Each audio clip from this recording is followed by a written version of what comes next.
Bonjour à tous. Alors, au sommaire aujourd'hui, on va parler de plusieurs choses. On va déjà démarrer par représenter les enjeux pour les filières bois, forêt et ameublement des exosquelettes. On va présenter ce que c'est que les exosquelettes. Et puis après, on va avoir deux volets. Un volet sur le retour d'expérience qu'on a pu effectuer dans l'ameublement. Et puis, on évoquera aussi le retour d'expérience qu'on a fait dans la forêt. Alors déjà, on va passer assez rapidement, mais c'est important de représenter les enjeux pour les filières bois, forêt et ameublement. Alors ce que nous, on a noté, c'est qu'il y a plusieurs enjeux communs. Déjà, le premier enjeu, ça va être de préserver la santé des opérateurs et rendre les métiers moins contraignants physiquement, puisqu'on sait que les métiers de la forêt et les métiers, plusieurs métiers dans le secteur de l'ameublement sont souvent pénibles. Il peut y avoir des postures contraignantes, de la répétitivité, du port de charge important. On sait aussi qu'en forêt, les opérateurs sont soumis aux conditions climatiques. Voilà, il y a plusieurs choses qui font que les métiers peuvent être contraignants physiquement. Ce sont aussi des métiers qui sont souvent sujets à des risques de TMS, à des maladies professionnelles, et tout ça, ça a des répercussions sociales et économiques importantes. Un autre enjeu important qu'on a décidé de relever, c'était l'usure professionnelle. On sait que les salariés doivent travailler de plus en plus longtemps à cause de l'avancée en âge de la retraite.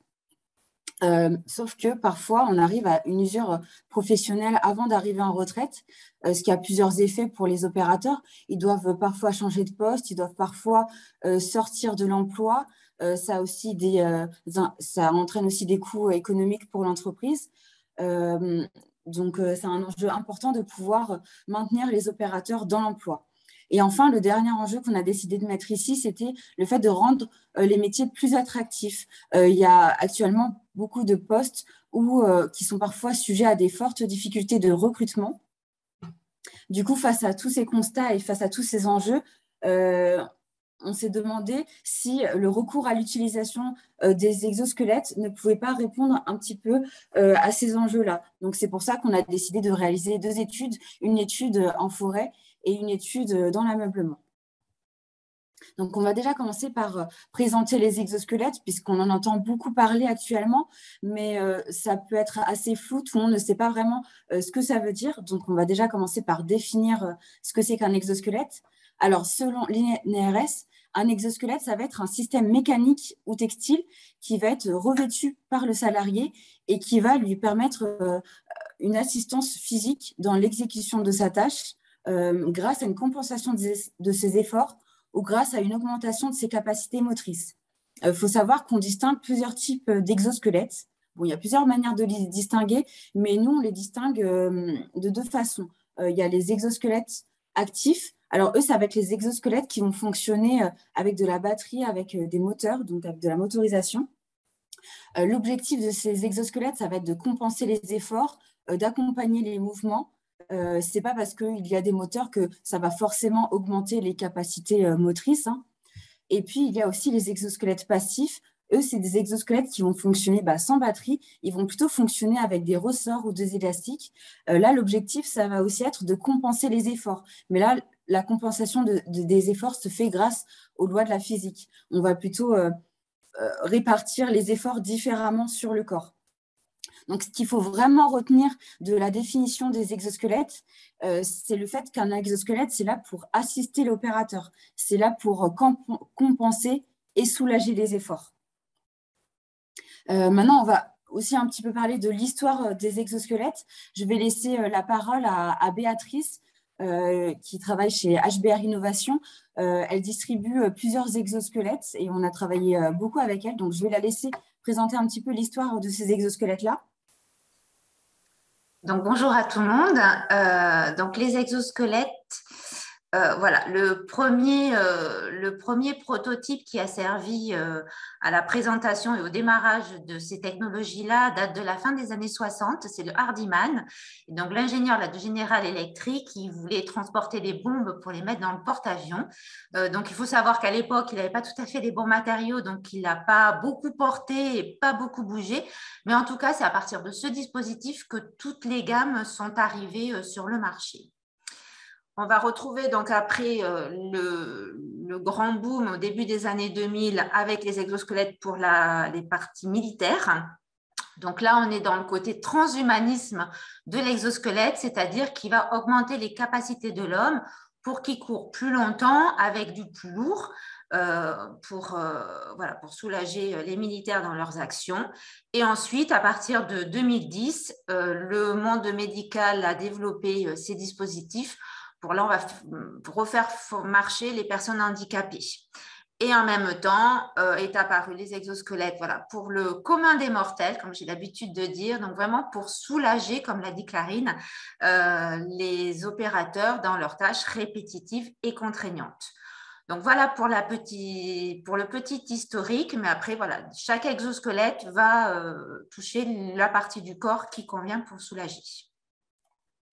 Merci Béatrice. Je t'en prie. Je voulais aussi remettre un point sur le marché des exosquelettes. On voit que les exosquelettes se développent de plus en plus et s'ouvrent de plus en plus à tout le monde en fait. Mais en même temps, on voit aussi que c'est un marché qui évolue beaucoup en termes de chiffres. Il y a des estimations qui disent que dans moins de 10 ans, on va être à environ 8 milliards pour ce marché-là. Donc ça évolue beaucoup et notamment en Amérique du Nord et en Asie. Pour autant, l'Europe commence aussi à se mettre pas mal sur le sujet. Et ce qu'on note aussi, c'est que les exosquelettes eux-mêmes évoluent aussi beaucoup. Les exosquelettes qui existaient il y a 10-15 ans ne ressemblent plus du tout aux exosquelettes qui sont présents actuellement. Nous, dans le cadre de notre étude, notamment sur l'ameublement, on a eu l'occasion de faire une veille sur les exosquelettes en reprenant les exosquelettes qui existent en France, en Europe ou ailleurs. On a essayé de regarder comment elles fonctionnaient, qui les distribue, quels sont leurs noms. Donc, c'est une veille assez conséquente qu'on a fait. Je ne vais pas vous la présenter là aujourd'hui dans le détail, mais sachez qu'elle est disponible aux adhérents du Codifab. Donc, n'hésitez pas à me la demander si c'est quelque chose qui vous intéresse. Et enfin, pour finir la présentation des exosquelettes, je voulais revenir sur plusieurs idées reçues qu'on entend souvent quand on parle des exosquelettes. Déjà, l'une des premières qu'on peut entendre, c'est grâce à l'exosquelette, je vais pouvoir porter plus lourd. Puisque quand on parle des exosquelettes, on pense souvent aux exosquelettes développés pour l'armée, sauf que les exosquelettes que nous, on va avoir plutôt pour le milieu industriel, ça ne va pas être ce type d'exosquelette. Donc, nous, les exosquelettes qu'on va utiliser, ça va être des exosquelettes qui ont pour objectif d'avoir un homme préservé et pas un homme augmenté, d'accord?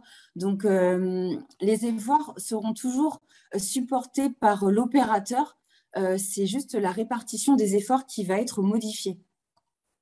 On entend aussi souvent des personnes dire qu'ils vont pouvoir aller plus vite. Donc là, c'est pareil, il y a encore l'image des exosquelettes pour l'armée. Donc là, avec les exosquelettes dans le secteur industriel, on n'ira pas plus vite avec un exosquelette. L'idée, c'est encore de préserver la santé du salarié. Et parfois même, l'exosquelette peut ralentir légèrement, surtout au début quand l'opérateur doit s'adapter à l'exosquelette. Il y a aussi la crainte que les muscles s'atrophient à cause de l'utilisation des exosquelettes, mais ce n'est pas une crainte qui est fondée au final. Il y a eu des études scientifiques qui ont cherché à regarder ça, mais au final, comme les muscles continuent d'être actifs, l'opérateur continue toujours de travailler, c'est juste la répartition des efforts qui est différente. Du coup, il n'y a pas de risque d'atrophie, donc il ne faut pas s'inquiéter.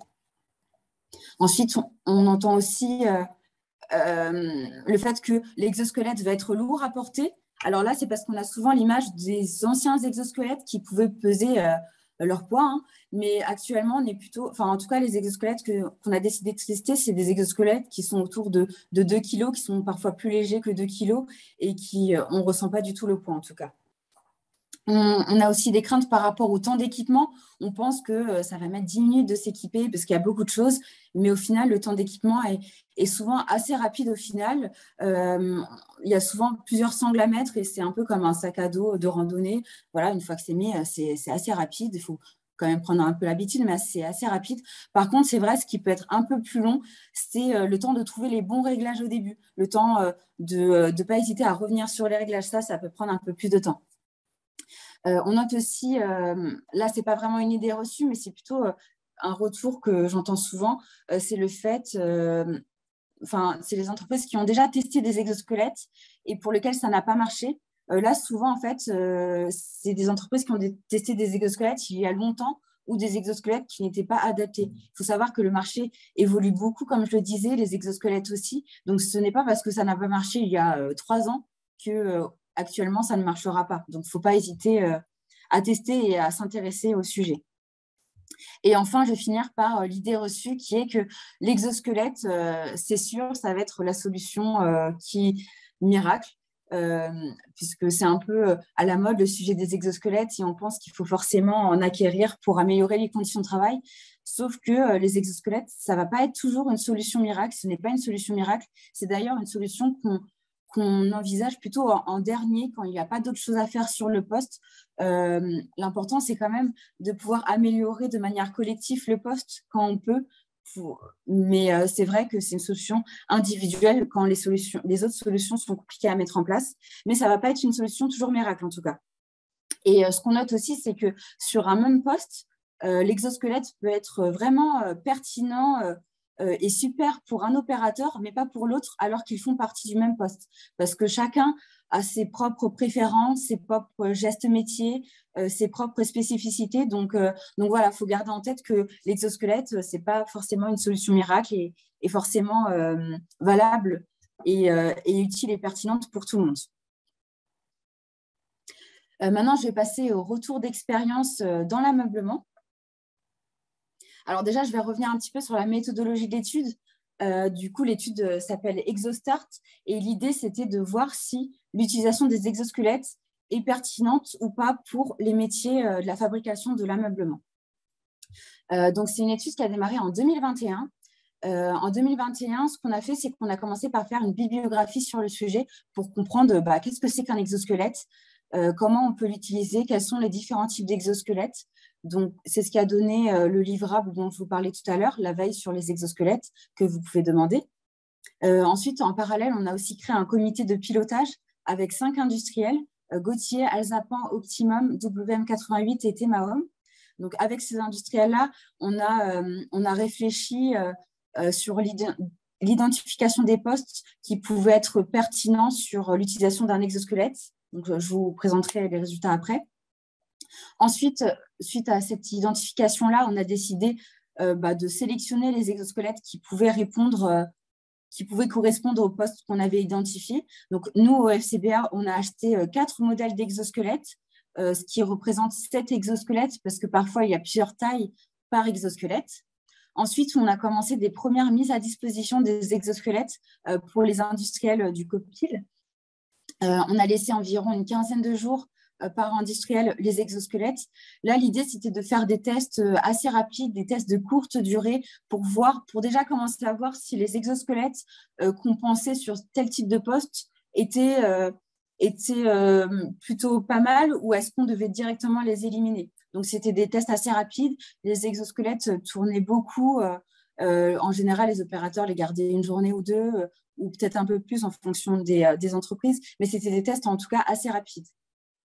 Du coup, c'est pour ça qu'en 2022, on a décidé de continuer l'expérimentation. Et là, l'idée, c'était de faire des tests de plus longue durée et de revenir sur les postes sur lesquels ça avait plutôt marché et pour pouvoir laisser les exosquelettes un peu plus longtemps. Donc là, l'idée, c'était de tester à minima 1 semaine par opérateur, mais l'idéal, quand on le pouvait, c'était de faire tester environ 1 mois par opérateur. On a aussi décidé d'ajouter une entreprise au comité de pilotage, qui est l'entreprise Papin. Ça nous a permis d'avoir une plus large diversité de postes. Ensuite, les objectifs de cette étude pour cette année, c'est aussi de continuer la veille sur les exosquelettes pour voir s'il n'y a pas d'autres exosquelettes pertinents pour l'ameublement qui arrive. Et l'objectif, c'est aussi de construire une prestation pour vous aider sur ce sujet-là et pour vous accompagner. Donc ça, je le présenterai à la fin du retour d'expérience. Alors, au niveau des postes qu'on a décidé de sélectionner, nous, ce qu'on a vu, c'est qu'il y a 3 postes qui sont assez contraignants en général dans les secteurs de l'ameublement. Bien sûr, il peut y avoir d'autres types de postes, mais nous, on a décidé de se focaliser sur les postes d'emballage. C'est le fait d'emballer des produits. Sur le poste de préparation de commande, là, ça va être le fait de préparer les colis qui sont déjà emballés, les mettre sur palette, les mettre à disposition pour qu'ils puissent être chargés. Et puis, on a aussi décidé de se concentrer sur le chargement. plutôt le chargement en vrac. Pas le chargement où les colis sont directement sur palette, mais les chargements en vrac où il faut charger manuellement tous les colis dans le camion. Donc, on a décidé de se concentrer sur ces postes-là puisqu'ils sont contraignants de plusieurs manières. Il y a souvent du port de charge, il y a souvent des postures contraignantes, par exemple le buste penché en avant, la posture debout prolongée, il y a du piétinement, il y a parfois des contraintes au niveau des épaules. Bon, il y a beaucoup de choses à voir. Et puis, chaque poste aussi a ses spécificités. Mais on a décidé de faire ces 3 postes-là. Ensuite, il a fallu qu'on choisisse les exosquelettes qui pouvaient être pertinents par rapport à ces postes-là. Ce qu'on s'est rendu compte, c'est qu'il n'y a pas d'exosquelette aujourd'hui qui existe et qui répondent à toutes les problématiques en même temps. Il n'y a pas d'exosquelette qui existe et qui répond à un port de charge important. Il n'y a pas d'exosquelette qui va aider à porter 60 kg, par exemple. Les 60 kg, peut-être que l'effort sera différent pour l'opérateur, mais l'opérateur va continuer à porter les 60 kg. C'est pareil, il n'y a pas d'exosquelette pour la rotation du buste, par exemple. Et puis, il n'y a pas d'exosquelettes qui font les bras, le dos. Enfin, voilà, ce qu'on a vu, c'est qu'il y a plutôt des exosquelettes qui permettent de répondre vraiment à des contraintes posturales vraiment identifiées et assez précises. Et pour choisir les exosquelettes, on a aussi décidé d'avoir quelques critères. Nous, nos critères, c'était surtout déjà répondre aux contraintes posturales qu'on avait identifiées. On voulait aussi des exosquelettes qui ne soient pas trop encombrants, en tout cas le moins encombrant possible, où les opérateurs peuvent se déplacer assez facilement, puisqu'il y a quand même pas mal de déplacements sur les postes qu'on a identifiés. On voulait que l'équipement soit assez rapide, que le poids soit assez léger, et voilà. Maintenant, on va vous présenter les 4 exosquelettes qu'on a décidé d'acheter. Donc là, c'est Béatrice qui va faire la présentation. Je te laisse la parole. Je vais rallumer le micro, ça y est. Alors, donc le premier, c'est le Skelex l'IP12. Donc le fabricant, c'est Skelex, ils sont néerlandais. C'est un exosquelette qui permet de soulager les épaules et les trapèzes quand on lève les bras.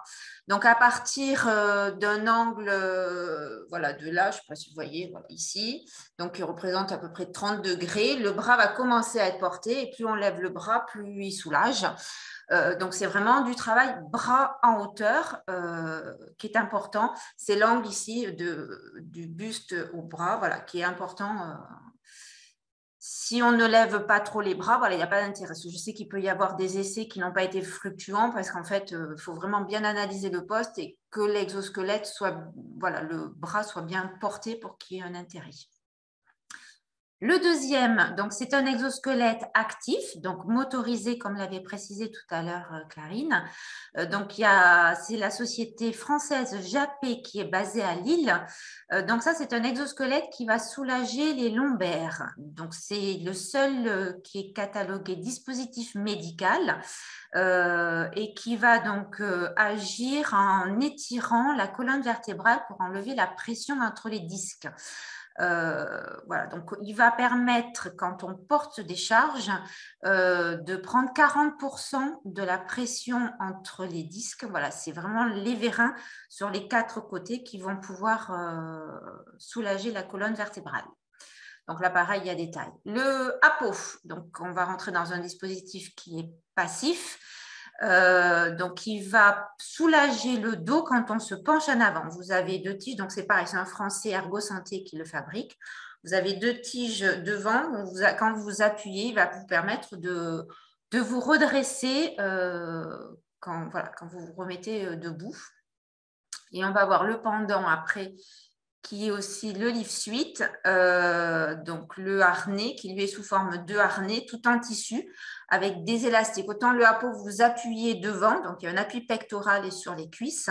Le Lift Suite, vous avez des élastiques dans le dos qui vous retiennent dès que vous vous penchez en avant. Donc en fonction du mouvement qui est fait, vous êtes autonome dans le réglage.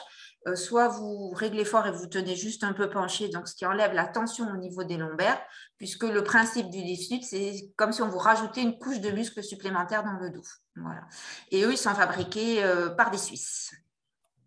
Voilà. Merci Béatrice. Je reviens aussi rapidement sur quelques éléments de la méthodologie sur comment on a décidé d'évaluer ces exosquelettes-là quand on les a mis en place sur les postes. Nous, on a utilisé des questionnaires de l'INRS. On a décidé de les faire passer avant le test de l'exosquelette pour voir un petit peu comment se représentaient les opérateurs. Et puis, on a fait les mêmes questionnaires, mais version après test, pour voir comment justement leurs idées avaient évolué. Donc, ce questionnaire porte sur plusieurs dimensions, la mise en place et les réglages de l'exosquelette, l'utilisation de l'exosquelette, les performances, ce qu'il y a à disposition pour eux, l'entourage professionnel, leur métier et leurs ressentis.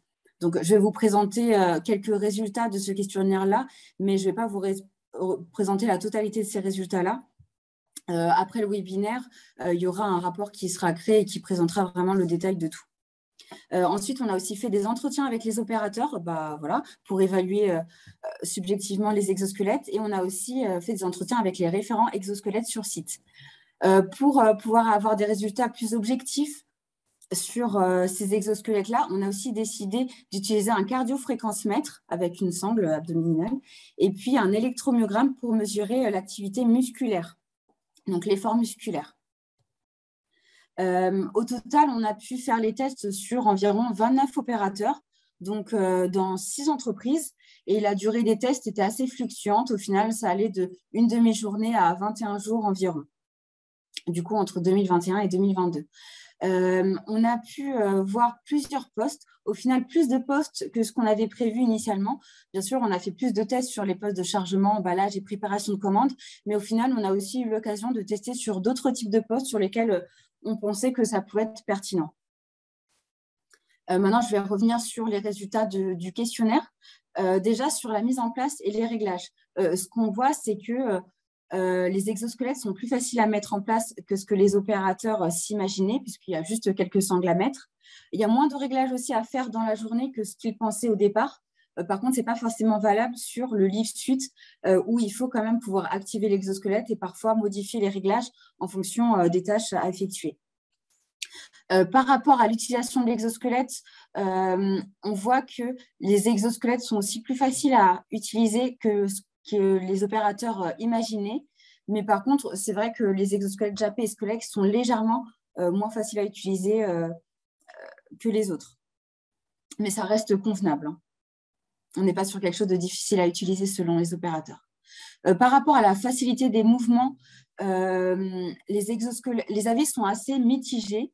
Là, on voit plutôt des retours un peu plus négatifs, là aussi pour le jappé et le scolex. Le jappé parce qu'il aide à maintenir le dos droit.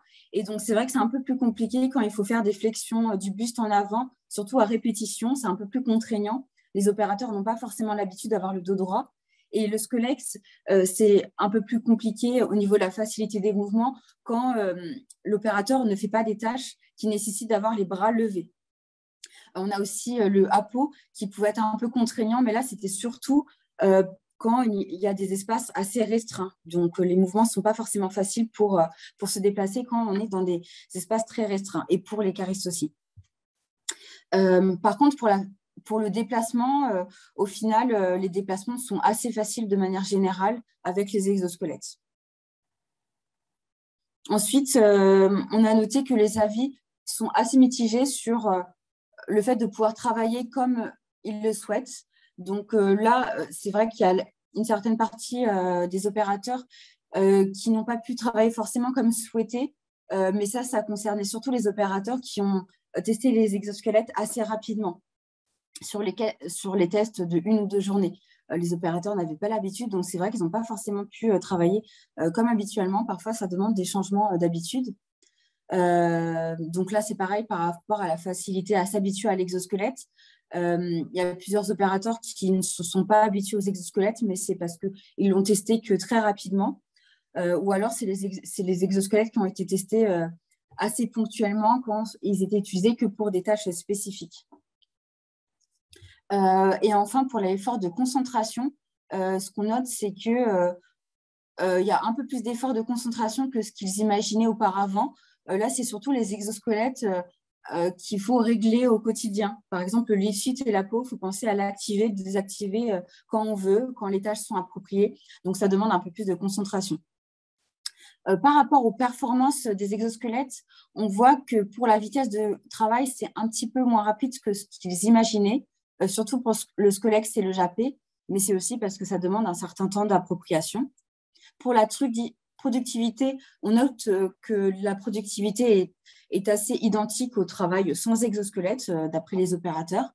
Elle est légèrement moins importante pour le APO, mais là, c'est pareil, c'est surtout valable pour les opérateurs qui ont pu tester que quelques jours les exosquelettes. Pour la qualité du travail, là aussi, la qualité du travail est plutôt identique au travail sans exosquelette. Maintenant, je vais revenir un petit peu plus sur les résultats pour chaque exosquelette.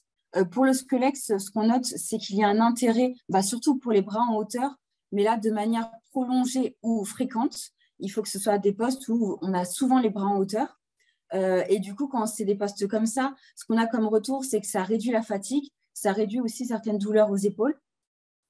Ce qu'on note, c'est que c'est moins adapté du coup aux postes où il y a beaucoup de tâches très diverses ou aux postes où les opérateurs sont très polyvalents. Ce n'est pas impossible, mais il va falloir surtout faire attention à la durée des tâches et à la durée des postures bras levés. Parce que si c'est pour mettre l'exosquelette pour une tâche de 30 secondes, ce n'est pas forcément adapté. Il va falloir faire attention aussi à l'espace de travail. On a vu que pour le chargement, on a testé, ça ne fonctionnait pas trop parce que l'espace est assez réduit. Et puis, on a aussi noté que ça peut être un peu plus compliqué de mettre une veste rapidement l'hiver si l'opérateur porte l'exosquelette.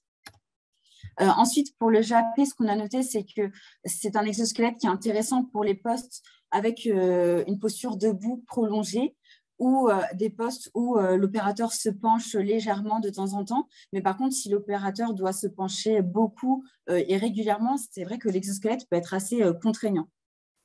On a eu des bons retours aussi sur les postes où il y avait du port de charge, puisque l'exosquelette aide à maintenir le dos droit.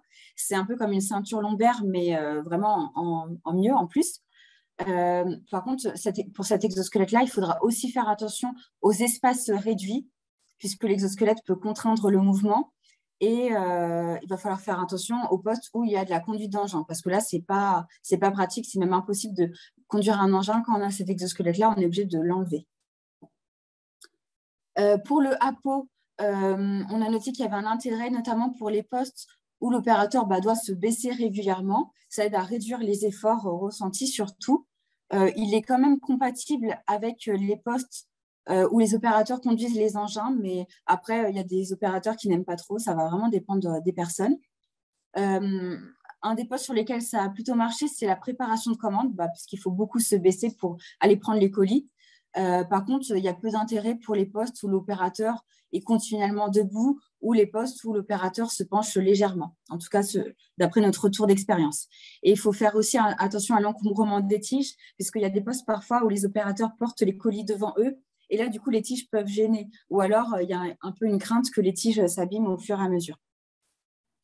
Pour le Live Suite, on a vu un intérêt sur plusieurs types de postes, dont les postes où il y a beaucoup de polyvalence. Donc là, il y a beaucoup de retours positifs, notamment sur la fatigue et sur les douleurs. C'est l'exosquelette qui est le plus apprécié facilement. C'est l'exosquelette qui est moins invasif. Par contre, il y a aussi quelques points de vigilance. C'est un exosquelette où il faut quand même trouver les bons réglages. Si les bons réglages ne sont pas faits, soit les opérateurs ne sentent pas le bénéfice, donc c'est dommage, ou soit ils peuvent sentir des gênes, ils peuvent se sentir tirés, serrés, ils peuvent sentir des douleurs, et donc là, c'est dommage parce que vraiment, le réglage fait toute la différence. On a aussi noté quelques points de vigilance, mais là, c'était sur la version de 2021 qu'on avait. Nous, l'exosquelette ne s'adaptait pas forcément à toutes les morphologies, notamment les personnes de petite taille et les personnes de grande taille, mais au final, ils ont développé deux nouveaux exosquelettes, donc ça permet de s'adapter vraiment à toutes les morphologies maintenant. Et on a aussi noté que les bénéfices sur cet exosquelette ne sont pas forcément ressentis tout de suite, mais c'est plutôt lorsque l'opérateur va enlever l'exosquelette et faire la même tâche qu'il va ressentir la différence et se dire « Ah oui, c'est vrai, au final, il m'a quand même pas mal aidé ».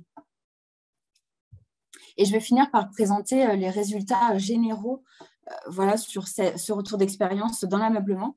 Déjà, on note qu'il y a plusieurs conditions pour que les exosquelettes, pour que l'utilisation soit réussie, il faut que l'exosquelette doit être adapté au poste et à l'usager.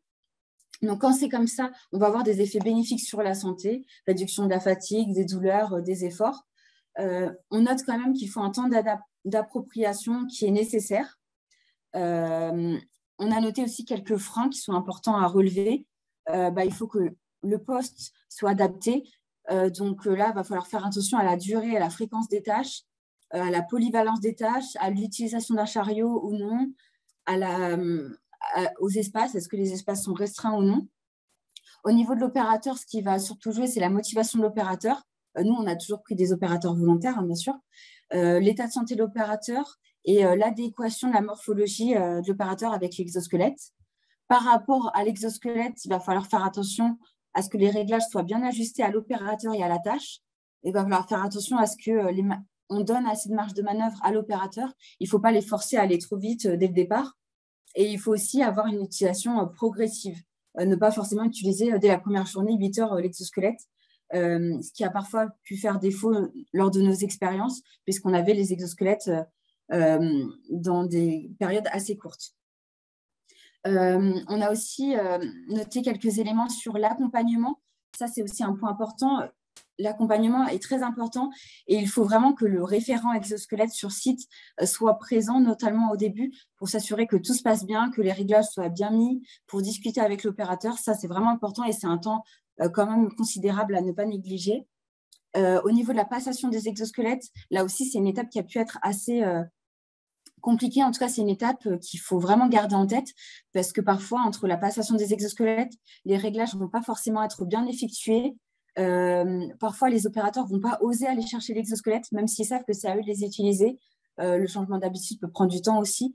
Donc, c'est vrai que l'idéal, c'est toujours quand il y a un exosquelette par individu, mais quand on ne peut pas le faire, il faut vraiment être vigilant à la passation et comment on fait la passation.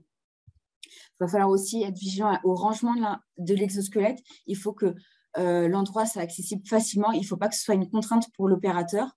Il faut combattre les idées reçues et vraiment faire une démarche d'information, sensibilisation et communication sur les exosquelettes pour que ça marche. Il faut aussi veiller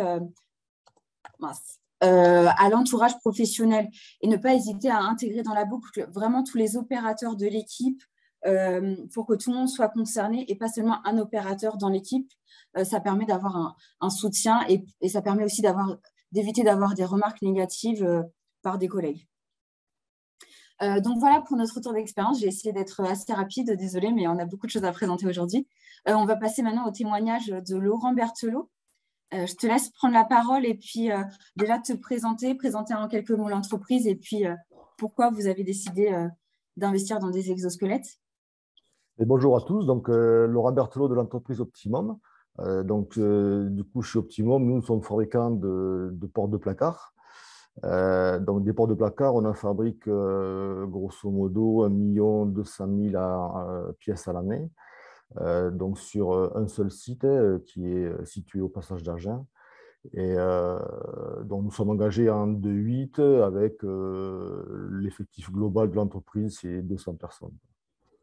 Voilà. Du coup, comment nous sommes arrivés à Exosquelette? Depuis pas mal d'années, nous sommes dans une dynamique de réduction de la pénibilité au travail dans l'entreprise. Et donc, nous avons vraiment travaillé sur tous les postes de port de charge lourde. Donc là, nous avons mécanisé, nous avons robotisé des palettisations. Nous avons également, sur certains postes, amené des systèmes de préhension pneumatique auto-équilibrés pour soulager les ports de charge.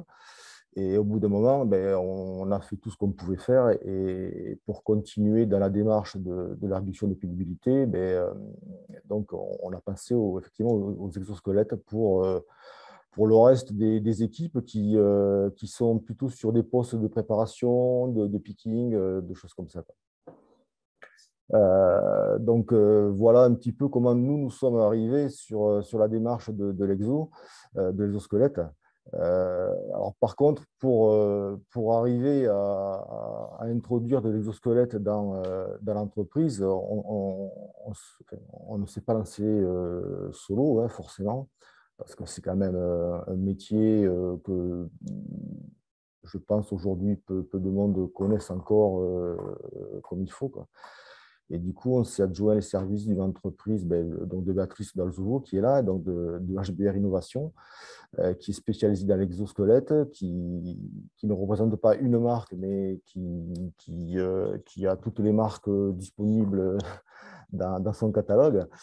Et donc, c'est grâce à l'expertise donc, de Béatrice sur le site qui a permis de sélectionner les exosquelettes qui correspondent à nos problématiques à traiter. Donc, voilà un petit peu comment est arrivé chez nous et comment Optimum est arrivé en fait à cette démarche d'exosquelette.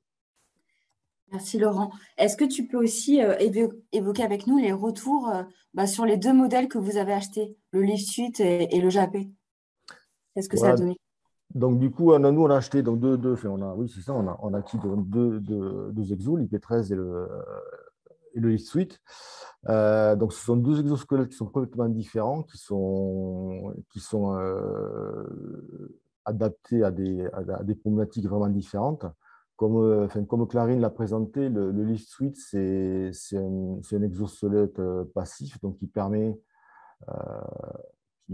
notamment de soulager le corps lorsqu'on se penche en avant, lorsqu'on vient attraper au sol des charges. Donc, c'est surtout utilisé pour la préparation, le picking. Et ensuite, nous utilisons aussi l'IP13 qui, lui, c'est aussi pour du picking, mais c'est pour des charges lourdes. En fait, c'est pour des colis qui sont une vingtaine de kilos, voire un peu plus. Et dans ces cas-là, on est sur l'IP13 qui permet de plus soulager le dos via l'extension de la colonne vertébrale par le système de l'exosquelette. Donc, qui permet vraiment de sauvegarder les disques, notamment lombaires, pendant le port de charge lourde. Alors, juste pour vous, le retour après, un peu le retour que nous, on peut faire avec nos opérateurs. Le Lift Suite, donc, c'est le petit harnais avec l'élastique derrière. Celui-là, il est très facile à mettre. Il est relativement confortable et on l'oublie vite, en fait. L'opérateur l'oublie vite et, en fait, il est porté pendant 8 heures sans qu'il y ait trop sans problématique. C'est-à-dire qu'il y a un petit temps d'adaptation, forcément. Il faut que le cerveau il intègre qu'il a une nouvelle contrainte sur le corps. Mais passer quelques jours, honnêtement, le cerveau il a intégré cette contrainte-là et ensuite l'opérateur il oublie complètement la présence de l'exosquelette et ça lui permet effectivement de se soulager tout au long de sa journée et les gens finissent vraiment la journée beaucoup moins fatigué que sans l'exosquelette. L'IP13, lui, c'est un peu différent. L'IP13, lui, c'est pour le port de charge lourde. Donc, lui, il est plus encombrant. Hein. On a de la mécanique. C'est un exosquelette actif hein, avec des moteurs électriques, enfin, des vérins électriques. Du coup, celui-là, il est vraiment utilisé lorsque l'opérateur est en port de charge vraiment lourde. Donc, ce n'est pas tout au long de sa journée, hein, heureusement pour lui, qui porte des charges lourdes. Et il est vraiment utilisé pendant 1 heure ou 2 heures. Et ensuite, le travail terminé, les gens l'enlèvent. Ok, Voilà. merci. Est-ce que tu peux nous dire quels sont les éléments importants à garder en tête selon toi quand on veut mettre en place les exosquelettes? Alors, les éléments à prendre en compte, c'est, alors comme ça a été décrit par Béatrice au départ dans la présentation, dans la tête des gens qui n'ont jamais vu un exosquelette, on pense qu'un exosquelette, c'est ce qu'on a pu voir certainement à la télévision, du genre Robocop ou des gros exosquelettes militaires, etc. L'exosquelette, il n'est pas là pour décupler la force de l'opérateur, hein, mais il est vraiment là pour limiter sa fatigue et le préserver sur le long terme. Il faut avoir ça en tête. L'opérateur ne va pas travailler plus vite, plus fort, plus loin, quoi. Enfin, c'est vraiment un outil qui lui permet de sauvegarder son corps dans la durée, quoi. Donc, il arrivera au terme de sa vie professionnelle avec moins de problématiques qu'un opérateur qui ne l'aura pas porté, quoi. Alors, par contre, il y a des points clés. Enfin, nous, en tout cas, on est passé par là. Il y a des points clés pour l'installation d'exosquelettes dans l'entreprise. Le premier, donc, il faut bien déterminer un chef de projet parce que c'est quand même un projet un petit peu révolutionnaire dans l'entreprise avec beaucoup d'a priori. Et pour pouvoir passer ces a priori, il faut vraiment mettre en place une structure qui soit validée sur toute la largeur de la pyramide de l'entreprise, d'accord. Ensuite, il faut des opérateurs qui soient volontaires. Vous ne ferez aucun test dans l'entreprise si vous obligez un opérateur qui n'a pas envie de l'essayer à l'essayer. Vous aurez forcément du retour négatif. L'opérateur vous trouvera systématiquement toutes les bonnes raisons pour ne pas le porter, d'accord. Donc, il faut des opérateurs qui soient volontaires. Ensuite, nous avons mis dans la boucle, pour faire accepter les choses, nous avons mis dans la boucle la médecine du travail. Et nous l'avons invitée à venir faire les tests. Elle a même, alors nous, c'est une médecin, donc elle a même porté l'exosquelette pour se rendre compte de ce que c'était, pour qu'elle valide le matériel, quoi. Parce que même sur la médecine du travail, il peut y avoir des a priori du type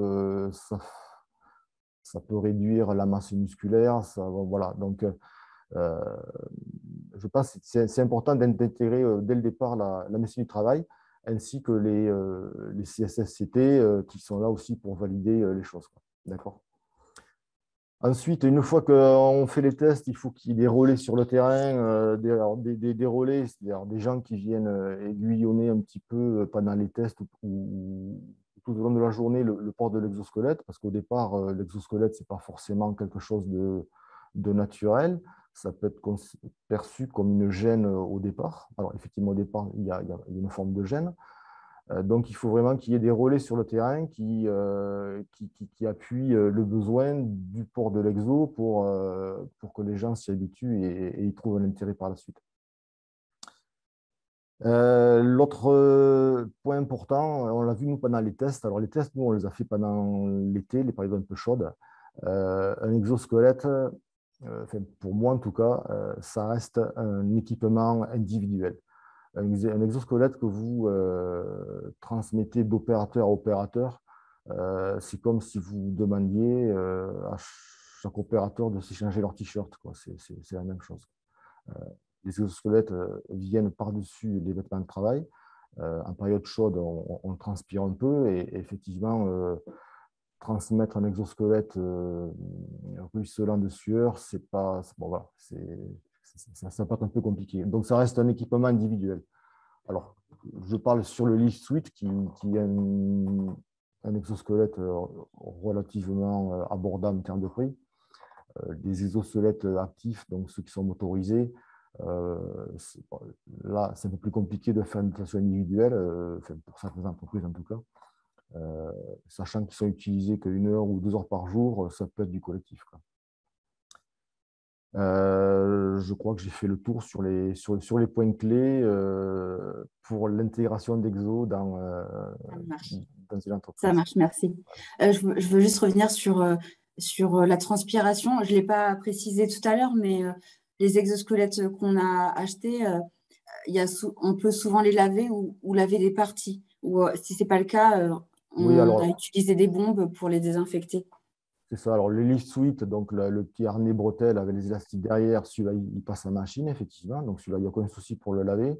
Les exosquelettes actifs motorisés, là, c'est plus compliqué. Là, effectivement, on est plus sur des bombes fongicides, etc., qui permettent de désinfecter le matériel, quoi. C'est ça. Mais même si ça se lave en machine, ce n'est pas forcément évident de le faire tous les jours non plus. Donc, effectivement, la solution individuelle, c'est toujours idéal quand on peut. Tout à fait. Et j'ai une dernière question pour toi.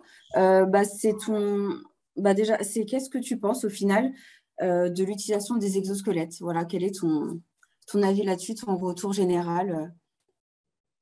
L'exosquelette, moi, tous les retours que m'ont fait les opérateurs qui l'utilisent, ce sont des retours qui sont positifs. Alors, forcément, ce sont les volontaires qui ont été équipés en exosquelette. Ils y trouvent effectivement un intérêt positif. Donc, c'est vraiment une fatigue. Alors, pour le Lead Suite, c'est vraiment une fatigue en fin de journée qui est bien moindre que sans Lead Suite. Ensuite, sur l'IP13, alors là, pour ceux qui l'ont essayé, c'est un exosquelette quand même qui est assez magique. Lorsque vous l'installez, en fait, alors le principe, c'est une double ceinture entre lesquelles il y a des vérins électriques. Donc, vous positionnez la première ceinture sur les hanches, la seconde ceinture sous les côtes. Quand vous actionnez l'exosquelette, les vérins viennent écarter les deux ceintures, ce qui vient mettre le dos en extension. Et la sensation de confort, elle est instantanée. Elle est instantanée. Alors que le Lead Suite, lui, c'est plus en fin de journée où on sent qu'on est moins fatigué. Là, l'IP13, lui, c'est quasiment instantané.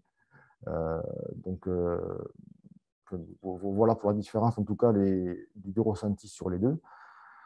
Ensuite, moi, je considère que l'exosquelette, c'est vraiment fait. Ça reste un pays et comme tout pays, au départ, il faut un petit peu l'imposer pour qu'il soit accepté. Et ensuite, comme tout au pays, comme par exemple un casque anti-bruit ou des bouchons d'oreille, c'est pas sur le court terme qu'on peut en ressentir les effets vraiment bénéfiques, mais c'est sur le long terme et au fil des années, quoi. Ok. Merci, Voilà. merci Laurent pour ton témoignage. De rien. Juste avant de finir sur les prestations qu'on peut vous proposer pour vous accompagner sur ce sujet, je voulais juste repréciser le fait que là, on présente juste les principaux résultats de cette expérimentation sur l'ameublement.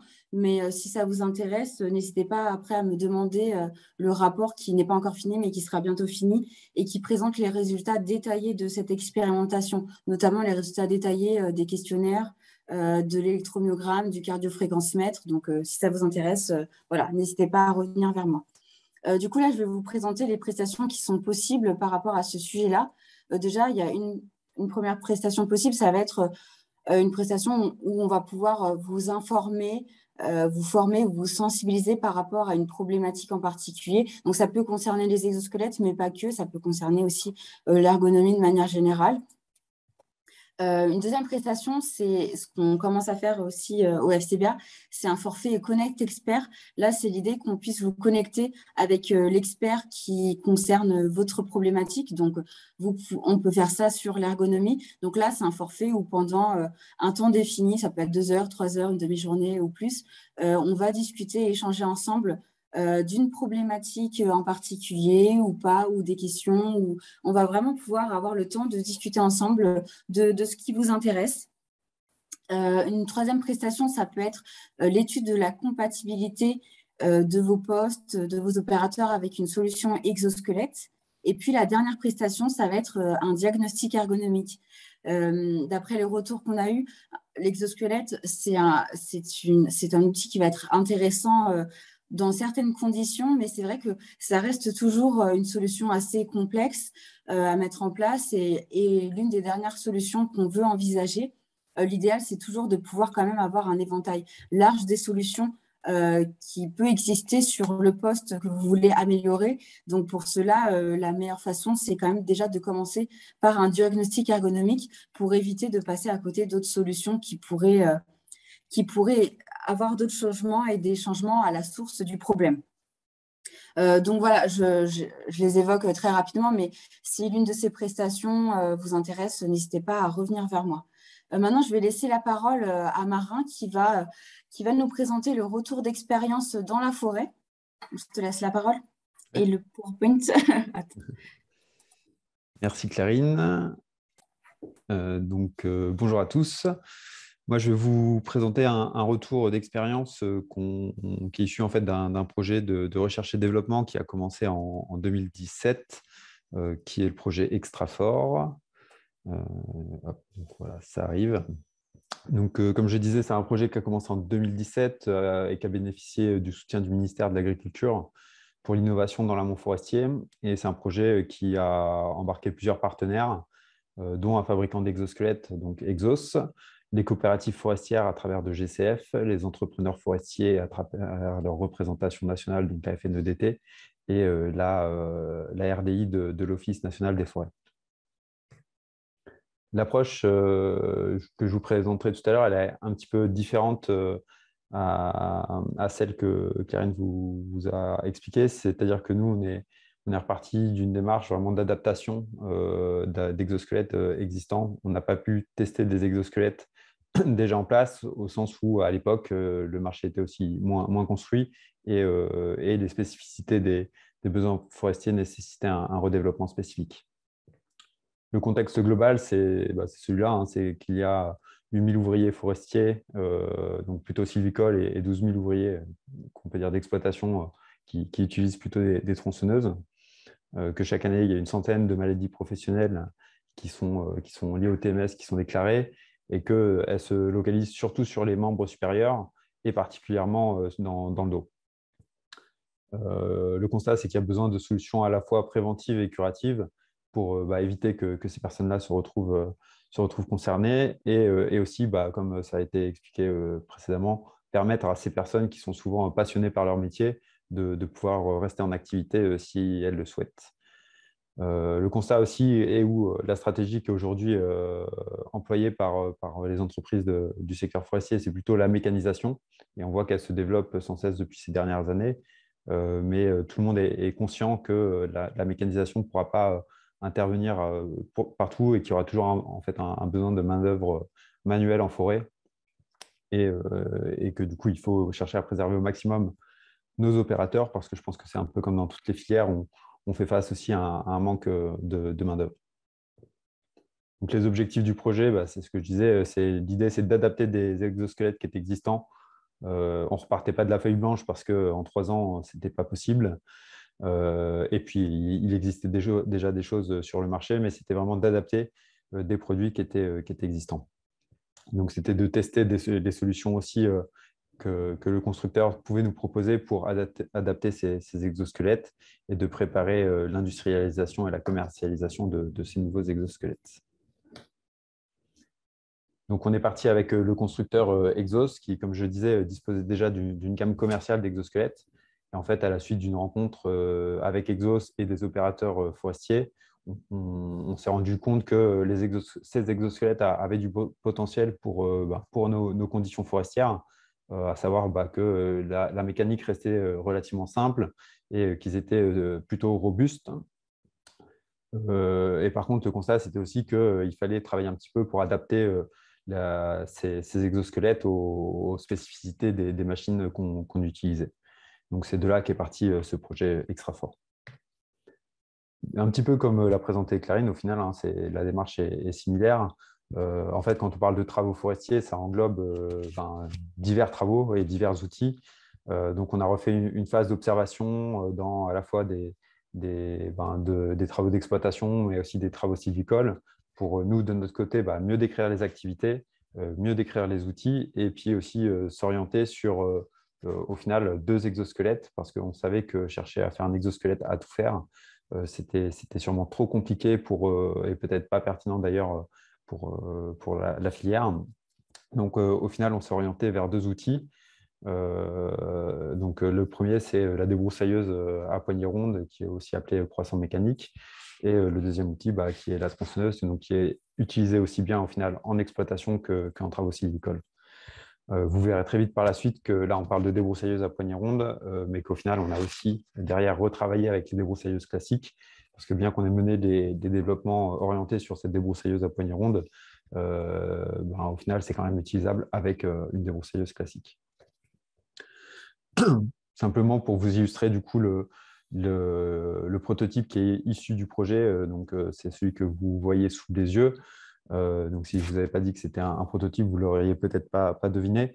Mais en tout cas, on a retravaillé à la fois sur la forme et la conception du harnais, et puis surtout sur ce bras qu'on voit ici et qui est amovible. Donc, le harnais est réglable à la morphologie de l'opérateur et de taille unique. Le poids de l'ensemble fait 6 kg. sachant que c'est encore un prototype, donc la version définitive sera probablement différente. Et que le concept, en fait, c'est de simplement voilà, rattacher l'outil à notre bras qui va reprendre les efforts à travers un système élastique et qui va renvoyer le poids de l'outil et de l'exosquelette sur les hanches, un petit peu à la manière d'un sac à dos de randonnée. Donc, l'opérateur n'a plus normalement d'efforts conséquents à fournir avec la partie haute du corps et il n'a pas non plus la sensation de poids sur les épaules, c'est tout renvoyé sur les parties basses. Donc, dans la partie du projet, il y a une partie développement, donc c'est un peu ce que je viens de vous expliquer, dans laquelle FCBA a participé à rédiger le cahier des charges fonctionnelles et à contribuer aux échanges de terrain, des pré-tests pour aboutir à un prototype qui était utilisable en situation réelle par des opérateurs professionnels dont c'est leur quotidien. Donc, à un peu plus de la moitié du projet, on a mis en test 7 exosquelettes sur le terrain, auprès au total d'une dizaine d'opérateurs. Et on a fait 2 types d'évaluations. On a fait des évaluations un petit peu à la journée, dans lesquelles on faisait des séquences de travail avec et sans exosquelette. Et on a déployé tout un tas d'outils pour réaliser cette évaluation qui va de l'entretien à des outils plus de la fréquence cardiaque, de l'activité musculaire, du suivi de la productivité. Et on a aussi assuré un suivi un peu plus longue durée, dans lequel en fait, on gardait contact fréquent, à savoir une fois ou plus par semaine, avec nos testeurs pour essayer de récupérer l'information un petit peu au fil de l'eau, de comment ils s'appropriaient les exosquelettes, et puis aussi cibler les contraintes qu'ils pouvaient rencontrer au jour le jour, mais qu'ils avaient tendance peut-être à oublier si on les revoyait que 3 mois après. Donc là, c'est un exemple de résultat un peu brut qu'on a obtenu sur une journée d'observation à la débroussailleuse.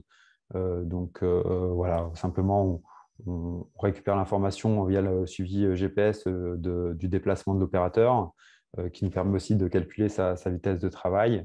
Et en parallèle de ça, on a suivi l'activité de la fréquence cardiaque avec un cardiofréquencemètre, ce qui nous permet derrière de comparer les séquences à la fois du point de vue de la vitesse de travail et du coût cardiaque relatif, donc qui est une donnée un peu standardisée et qui permet aussi de comparer le travail entre différents opérateurs.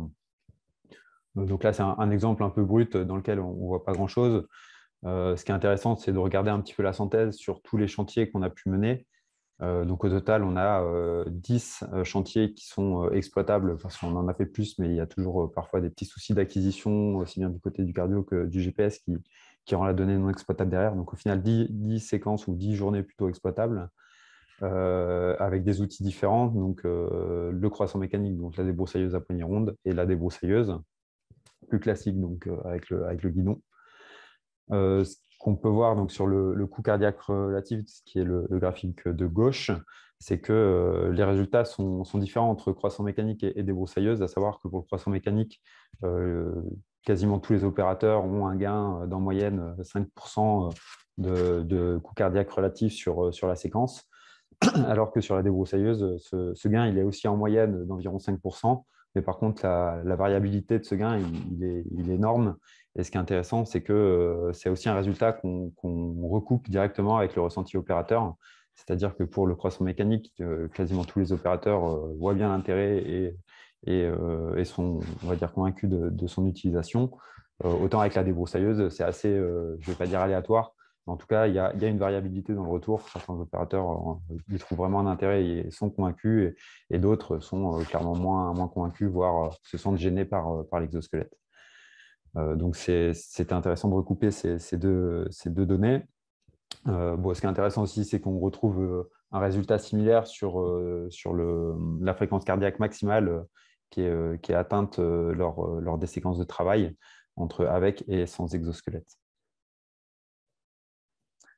Je disais tout à l'heure aussi, on a regardé la vitesse de travail, donc un petit peu aussi comme le disait Clarine précédemment, sur cette séquence de tests qui a duré environ 6 mois. Donc les opérateurs n'ont pas forcément utilisé l'exosquelette pendant 6 mois, ça dépendait de beaucoup de facteurs, notamment leur activité dans l'année et puis aussi notre disponibilité pour leur remettre les exosquelettes. Ils les ont quand même utilisés sur plusieurs semaines. Mais il reste, on va dire, des utilisateurs débutants avec l'exosquelette. C'est un outil nouveau qu'ils ne connaissaient vraiment pas. Donc, Donc, ce qu'on observe sur la vitesse de travail, c'est qu'effectivement, il y a une petite perte de vitesse de travail, mais qu'on ne sait pas encore aujourd'hui expliquer si c'est vraiment l'exosquelette qui handicape dans l'activité régulière ou si c'est plutôt de nature qui relève plutôt d'une adaptation ou en tout cas d'intégration de l'exosquelette dans le travail. Et selon le fabricant Exos, c'est quelque chose qui disparaît au final au bout de quelques mois d'utilisation, donc qui était forcément à plus long terme par rapport au test qu'on a pu mener. Ce qui est intéressant là aussi, c'est qu'on retrouve encore une fois un résultat assez homogène avec le croissant et plus hétérogène avec la débroussailleuse. Et ce qu'on avait un petit peu peur, c'est qu'au final, le gain en fréquence cardiaque, en fait, il soit traduit par une baisse de la vitesse de travail. Donc, en gros, l'opérateur travaille moins vite, donc forcément, le cœur bat moins vite. Et quand on met les deux en parallèle, donc c'est le graphique de droite, ce qu'on voit, c'est qu'en fait, il n'y a pas de tendance nette. Alors, on n'a pas non plus 100 points pour l'afficher. Mais en tout cas, quand on le confronte et qu'on le confronte aussi au retour des opérateurs, on voit bien qu'il y a certains opérateurs qui tirent à la fois des bénéfices en termes de vitesse de travail et de coût cardiaque, d'autres qui sont encore pour le moment sur le bénéfice de coût cardiaque, mais qui peut-être à plus long terme passeront sur aussi la barre de gain sur la vitesse de travail. Par contre, ce qui est très intéressant, c'est de voir qu'il n'y a pas de handicap, en tout cas, du port de l'exosquelette sur la fréquence cardiaque. Ça ne veut pas passer.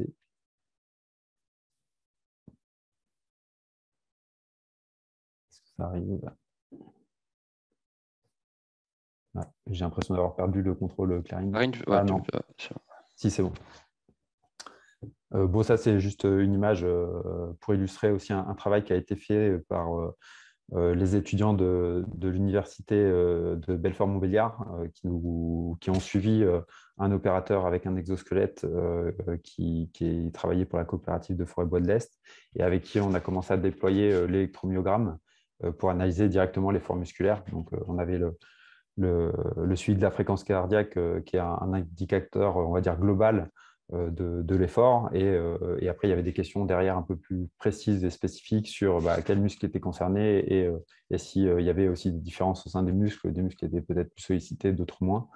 Là, c'est simplement une illustration, mais en global, ce qu'on voit, c'est que ça permet quand même de réduire directement l'activité musculaire des muscles les plus sollicités.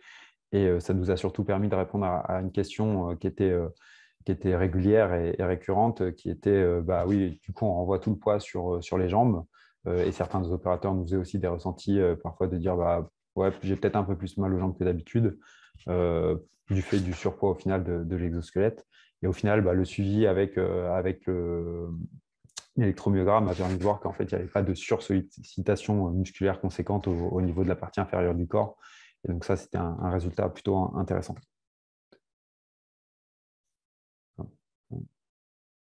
C'est un peu long à venir. Voilà. Ici, c'est toujours une synthèse qui était issue du travail des étudiants qui ont suivi plusieurs indicateurs. Alors, je ne vais pas vous les expliquer parce que je ne les maîtrise pas forcément moi-même, mais qui ont en tout cas regardé sur diverses séquences au sein d'une séquence de travail, différentes typologies d'actions, et qui ont classé si du coup, le travail avec l'exosquelette permettait d'avoir un gain ou pas sur ce travail-là. Donc là, c'était dans le cadre d'une utilisation du croissant mécanique. Et en fait, ce qui ressort et ce qui est assez intuitif, c'est que l'exosquelette apporte vraiment quelque chose à partir du moment où l'opérateur va avoir à travailler avec la machine qui est un peu plus loin de son corps, donc il va avoir tendance à tendre les bras, donc soit face à soi, soit plutôt en hauteur. En termes de ressenti des opérateurs, donc un petit peu de la même façon, on leur faisait des questionnaires et puis le suivi téléphonique comme je disais tout à l'heure. C'est un travail qui a été mené aussi, toujours pour rappel, sur un prototype. Donc, le prototype était fonctionnel, mais on a déjà identifié des pistes d'amélioration qui seront intégrées sur la version commerciale. Donc ça reste une évaluation, encore une fois, du prototype. Globalement, pour le croissant mécanique, les retours sont plutôt positifs. Quand je dis avoir, c'est-à-dire que voilà, les opérateurs, ils ont le prototype. Donc, quand je leur dis derrière, ça sera résolu, ils ont que mes beaux yeux pour me croire et ils n'ont pas forcément de facilité à se projeter sur un produit fini. Donc, ils attendent de voir le produit fini pour vraiment trancher. Mais globalement, c'est plutôt positif pour le croissant mécanique. Et la débroussailleuse, comme je disais, c'est plutôt hétérogène et ça va vraiment dépendre à la fois de l'opérateur, des méthodes de travail et puis surtout aussi des chantiers dans lesquels ils sont amenés à travailler, qui est assez lié en fait à la région dans laquelle ils travaillent. Ce qui est certain, c'est que le bon réglage est vraiment déterminant pour la bonne expérience de l'exosquelette. Et ça, c'est quelque chose, voilà, je pense qu'on l'a tous les gens qui ont essayé de déployer un exosquelette l'ont vécu. Les opérateurs ont tendance à prendre l'exo et à vouloir partir très vite avec. Donc, il faut peut-être laisser faire, mais en tout cas, il faut prendre le temps de revenir et de prendre le temps de bien le régler, parce que sinon, les retours sont mauvais et c'est logique. Il y a des gènes, il y a la visibilité pour notre cas là qui peut être impactée. Ce qui ressort une fois que l'exosquelette est bien réglé, c'est que globalement, on a une sensation de rien porter. Donc, on ne sent plus forcément la machine. La machine est en apesanteur par rapport à l'opérateur, malgré d'ailleurs le fait que le prototype qu'on utilisait pesait 6 kg. Ce poids-là, qui est du coup supérieur aux exos qui ont été présentés précédemment, c'est pas ressorti comme quelque chose de gênant. Et au contraire, comme le harnais est plutôt bien conçu, le surpoids n'est pas ressenti. Donc, comme je disais, le harnais confortable, la manipulation de la machine qui est pareil facilitée parce que forcément on enlève son poids, donc ça devient vraiment quelque chose qu'on peut piloter presque avec 2 doigts, sans être crampé sur la machine. Il y a aussi un rôle éducateur de l'exosquelette et notamment du harnais qui implique de toujours travailler le dos droit, de pas aller sur des postures qui sont trop contraignantes pour le corps. Paradoxalement, cette contrainte qui est apportée sur les gestes et postures, elle peut aussi être perçue comme quelque chose de négatif parce que forcément, c'est une entrave à la liberté. Et c'est là où je dis, selon les habitudes de travail, un opérateur il va pouvoir se sentir à l'aise ou non.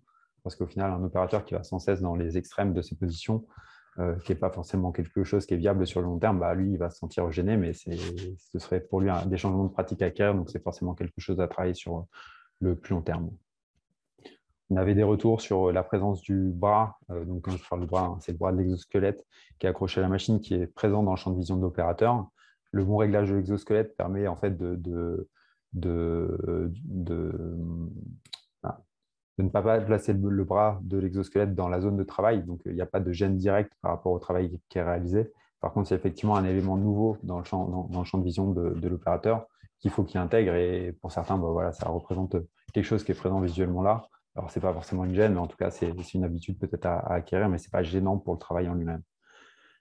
Il y a aussi la question de l'encombrement. Donc, le harnais et le bras sont assez près du corps et restent quand même dans une zone proche de l'opérateur et où, en tout cas, il n'y a pas de risque de coincement lié à cet encombrement. Par contre, c'est vrai que dans certains chantiers compliqués, si la végétation est vraiment trop dense, c'est-à-dire que même sans exosquelette, en fait, on a du mal à se déplacer, là, forcément, quand on rajoute l'exosquelette, c'est une entrave supplémentaire au déplacement. Il y a aussi le fait que ça tient chaud. En final, c'est un petit peu comme un sac à dos avec des points d'appui sur le corps. Donc, ça peut stimuler un petit peu la sudation, mais au final, ce n'est pas revenu comme quelque chose pareil de dérangeant. C'est un point, on va dire, négatif, mais à savoir que les travaux forestiers, à part l'hiver, au final, où les opérateurs transpirent peu, à partir d'un certain moment, l'activité et le corps chauffent et c'est quelque chose qui se produit au final avec ou sans exosquelette. Et bon, l'exo tient un petit peu chaud, mais ce n'est pas quelque chose de délétère pour l'utilisation de l'exosquelette. Par contre, ça reste un équipement en plus à gérer sur un chantier. Les opérateurs ont déjà beaucoup de matériel. Donc là, c'est un équipement en plus qu'il faut à la fois transporter, entretenir et forcément s'équiper avec au moment d'aller travailler. Donc ça représente par contre une nouveauté qui reste à intégrer. Et puis, il y avait cette question du report du poids sur les jambes, qui reste en fait du ressenti, puisqu'on a pu évaluer que au niveau musculaire, ça se passait pas grand-chose de plus sur les jambes.